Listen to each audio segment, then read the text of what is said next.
Hello everybody, in this video we will learn how to add in Excel.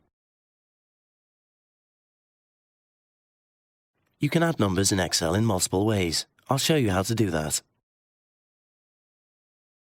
Like for example, in this data we have the names of students and the subjects in which they scored these months. If we need to do a total, how do we do that? To do that, the first way is type in =, open your bracket and select the cell. Enter a plus sign, select the cell, enter a plus sign, select the cell, and close the bracket, and it will give you the total.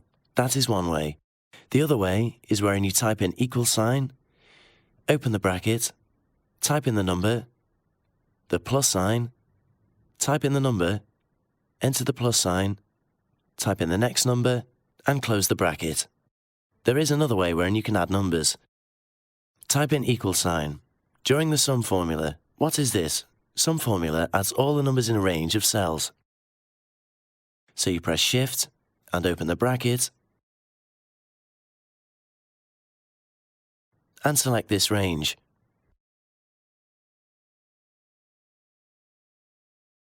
Close the bracket and you get the sum over here. There is one more trick. You could press Alt and the = key together.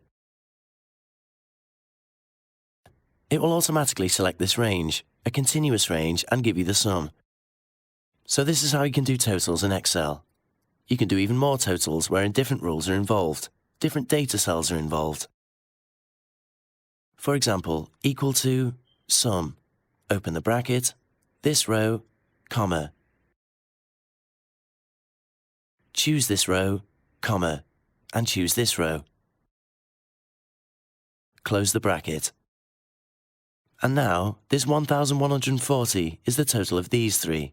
Of course, it does not make sense to have it over here. So this is how you create totals or add numbers in Excel. The easiest way is to press Alt and the = together.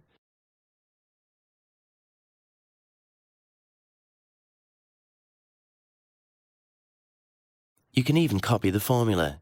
You get the formula applied, you click on the cell, and press Ctrl+C. And select where you want to paste the formula and press Ctrl+V. There is another way. You click on the cell which has the formula, right-click it, do a copy, and right-click the target destination. Right-click it, and click on Paste. See? So very simple. So this is how you add in Excel. See you in the next video.